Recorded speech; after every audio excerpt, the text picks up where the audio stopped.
Jamaah, oh jamaah. Alhamdulillah. Masya Allah. Ini buat jamaah yang baru aja gabung. Sekarang kita lagi bahas tema Ayah Ibu Bawa Aku ke Surga. Nih balik lagi kita sekarang kedatangan bintang tamu nih, Masya Allah, yang hobi banget salawatan dan selalu viral, Aiswa Nahla ya. Sekarang Aiswa Nahla gimana nih? Seneng nggak sih bisa join sama kita di sini sekarang? Seneng banget. Seneng banget ya bisa kepo-kepo nanya-nanya sama Ustadz dan Ustazah ya. Iya dong, biar tambah ilmu ya. Iya dong, pastinya. Habib Muhammad mau tanyakan, aku lagi ini nih, anak lagi puasa sunnah. Belajar ya? Iya, lagi belajar puasa sunnah nih. Tapi ada nih orang tua yang memaksakan anak untuk puasa sunnah. Tapi si anak ini ternyata belum mampu gitu. Belum bisa ke arah sana yang sampai full gitu. Bahkan ada yang sampai sakit. Nah kalau udah kayak gitu gimana ya Bib? Atau memang kita harus ajarkan anak berpuasa secara bertahap. Misalnya kayak setengah hari atau gimana? Baik. Izin semuanya. Habib Usman, Ustazah Ramlah, Inara, Aiswa, dan semuanya. Artinya Masya Allah kita ini mengajarkan lembut tapi tegas. Jadi bukannya berarti memaksa dia sampai sakit, tidak boleh. Itu bisa berdosa sampai anak yang masih kecil dipaksakan. Dan ini tata cara ini pernah diajarkan oleh sahabat-sahabat baginda Nabi besar Muhammad Sallallahu alaihi wasallam mubaraka alaihi wa ala alihi. Ada sahabat yang namanya Rubai' ibn Muawwidh. Dia ini ketika mendengar dari Nabi waktu itu pas hari Ashura, mendengarkan Nabi menyuruh utusannya keliling kota Madinah. Keliling kota Madinah, Nabi menyuruh mereka, Rasul berpesan, hari Ashura, ayo berpuasalah. Yang sudah niat malam hari, kan puasa sunnah boleh niat sebelum waktu zuhur. Makanya yang sudah niat teruskan puasanya. Yang sudah makan, ayo sempurnakan puasanya sampai maghrib. Maka sahabat-sahabat ini ketika mendengar dari Rasul, nasihat daripada Nabi, ayo dia semua mereka berpuasa, termasuk yang diajak anak-anak yang masih kecil.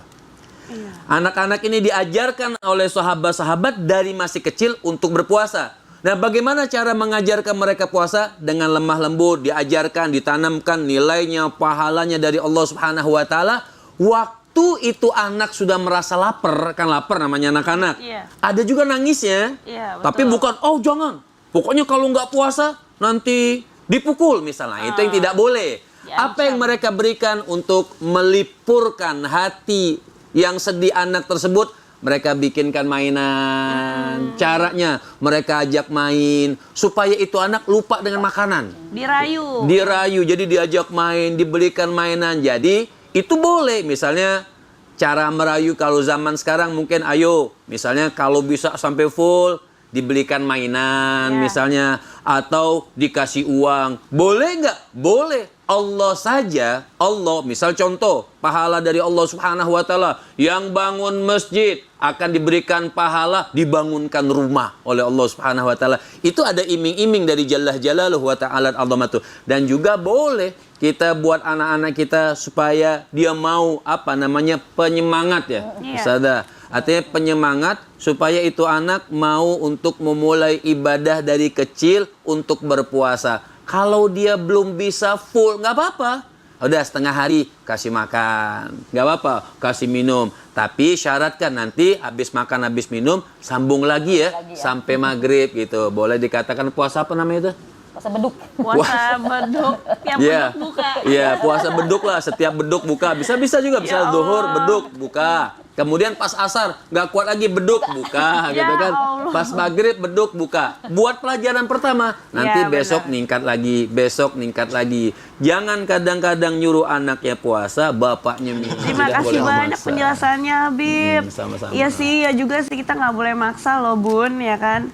Aku sebenarnya awal-awal tuh nggak maksa sih, cuman kayak karena Lala kan sering lihat ibunya puasa sunnah, dia mau ikutan kan. Awal-awal memang anak-anak namanya. Tapi ibunya nggak puasa beduk kan? Enggak, alhamdulillah full. Setiap beduk buka.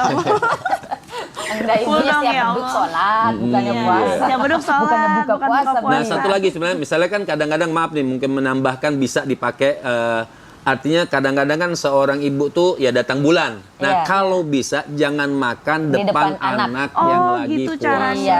Iya kan dia bisa, oh ibu aja makan, padahal kan dia makan, belum tahu padahal gitu. nggak tahu. Iya Betul. sih. Sekarang Aiswa mau nanya lagi. nggak? Mau nanya Bukannya lagi buka nggak? bingung lagi soalnya Iya, Ustaz ya.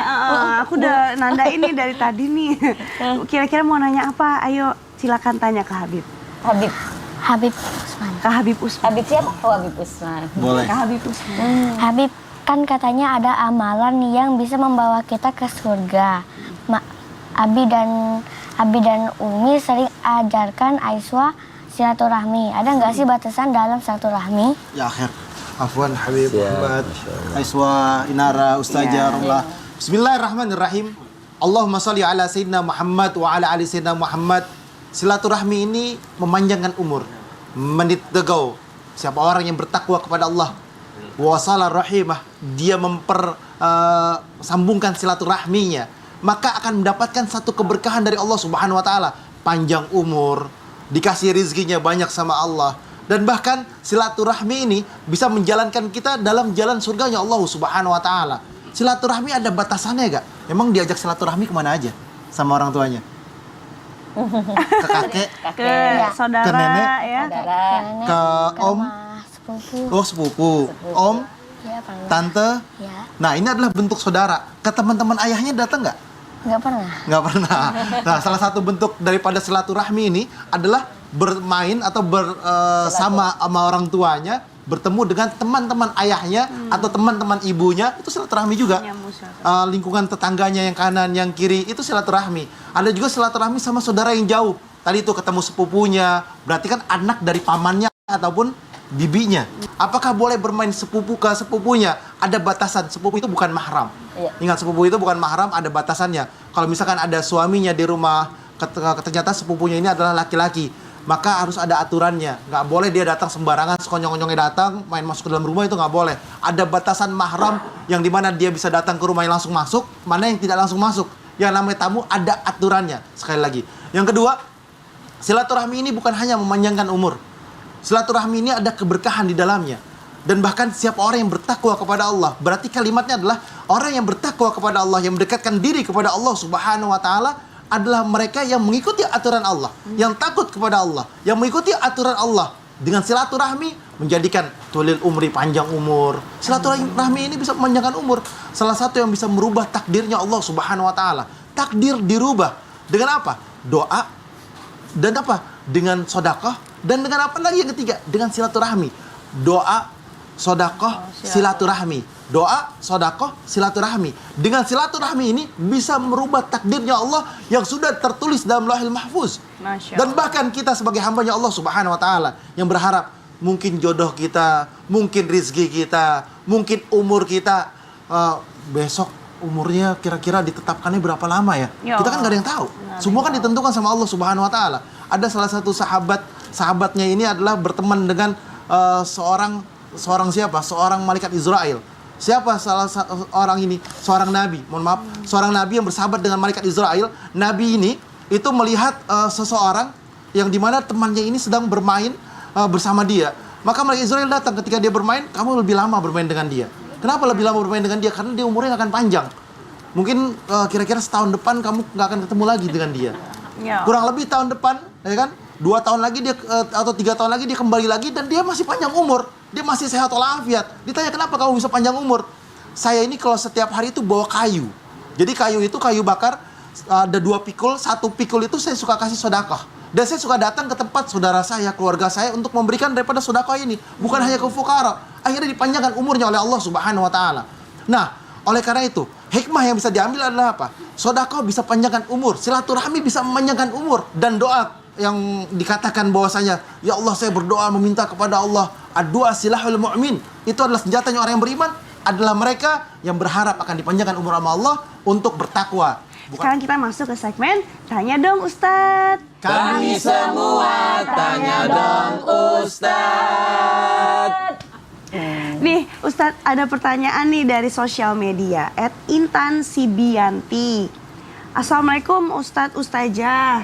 Saya mau cerita, saya sedih banget terpukul. Anak saya meninggal setelah saya lahirkan ke dunia. jujur masih sedih banget. Bisa nggak sih saya ketemu anak saya di surga? Tapi dosa saya banyak banget, Ustadz. Bahkan saya sudah melakukan dosa besar, Masya Allah. Silakan Ustazah. Oh iya, saya jawab. Itu, Saya jawab nih. jawabannya, Iya. Masya Allah. Bismillah, Habib Muhammad, Habib Usman, Esya, Inara, dan juga guru-guru semua yang di rumah. Masya Allah. Masih semangat ya? Masih Halo? dong, masih. Semangat. Masya Allah ya Semangat, Rahman ya Karim. Jamaah. Yeah. Oh Yeah. jamaah. Alhamdulillah. Masya Allah. Kita bahas tentang pada pagi hari ini di Islam itu indah, yaitu ayah, ibu, bawa aku ke surga. Ini adalah permintaan seorang anak kepada orang tuanya. Nah, dalam kasus tadi pertanyaan, ditinggal wafat oleh anak tercinta setelah dia melahirkan. Namanya kematian adalah rahasia dari Allah Subhanahu wa Ta'ala. Kita tidak tahu kapan kita meninggal dunia, di mana kita meninggal dunia, dan bagaimana kita meninggal dunia. Begitu juga dengan orang-orang yang di sekitar kita. Kita hidup di dunia ini hanya dua pilihan, kita ditinggalkan atau kita meninggalkan. Nah, ketika kita ditinggalkan oleh orang-orang yang kita cintai, apalagi buah hati kita, apalagi dia baru lahir ke dunia ini, apalagi itu anak yang selama ini kita damba-dambakan, baru lahir sudah, Masya Allah, diambil oleh Allah Subhanahu wa Ta'ala. Dimanapun orang tua pasti bersedih. Dimanapun orang tua yang benar-benar menginginkan seorang anak pasti sangat amat kehilangan, sangat amat terpukul. Dan sampai tadi ditanyakan oleh seorang ibu, bagaimana sampai sekarang ini masih terpukul? Ingat bahwa anak kita adalah titipan dari Allah Subhanahu wa Ta'ala. Kita sering dengar kalimat istirja, inna lillahi wa inna ilaihi raji'un. Sesungguhnya kita milik Allah, bahkan orang-orang yang di sekitar kita milik Allah, orang-orang yang kita sayangi milik Allah, bahkan suami kita milik Allah. Entah diambil sama yang lain atau diambil sama Allah Subhanahu wa Ta'ala. Itu milik Allah, kita serahkan saja kepada Allah. Wa inna ilaihi raji'un, dan sesungguhnya yang milik Allah pasti akan kembali kepada Allah. Jangan bersedih, kita berbaik sangka kepada Allah. Yakin bahwa inilah yang terbaik untuk ibu, bahwa inilah yang terbaik untuk ibu. Maka dari itu, dan Rasulullah memberikan kabar gembira kepada orang tua yang ditinggal wafat oleh anaknya yang belum balik. Di dalam hadis yang diriwayatkan oleh Anas bin Malik radhiyallahu anhu, Rasulullah sallallahu alaihi wasallam mengatakan, "Ma min muslimin yamutu lahu salasatun." Ketika ada seorang muslim meninggal, anaknya, putranya, putrinya meninggal, 3 orang lam yablughul hinsa, yang mana anak tersebut belum sampai mencapai usia balik, illa adhalallahul jannah, melainkan Allah akan masukkan dia ke surganya Allah Subhanahu wa Ta'ala bifadli rahmati wa iyahum, dengan rahmat keutamaannya. Kenapa? Apalagi orang itu begitu ikhlas, begitu sabar ditinggal oleh anak tercinta. Sebanyak apapun dosa dia, apalagi pernah melakukan dosa besar, ingat, sebanyak apapun dosa, rahmat Allah, ampunan Allah lebih banyak. Seluas apapun dosa dia, seberat apapun, ingat, Masya Allah, ampunan Allah itu maha banyak. Maka ibu jangan berkecil hati, insya Allah. Yang penting ikhlas, rela dengan kepergian anak tercinta. Itu menjadi tabungan kita, dan nanti akan menunggu di surganya Allah Subhanahu wa Ta'ala. Terharu, Masya Makasih banyak penjelasannya Iya, Ustazah. sama-sama, Masya Allah. Iya, jadi kalau kita nggak pernah tahu yang namanya ajal anak tuh di kapan ya.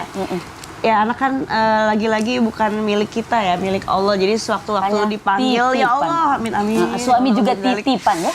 Harus Suami siap ya. titipan Suami anak. juga titipan ya. Kalau nggak diambil Allah, kalau nggak diambil titik-titik. Masya Allah.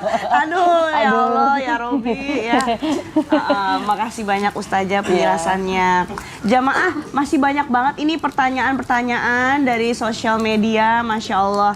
Kita akan tetap di Islam itu indah, jangan kemana-mana. Jamaah, Alhamdulillah.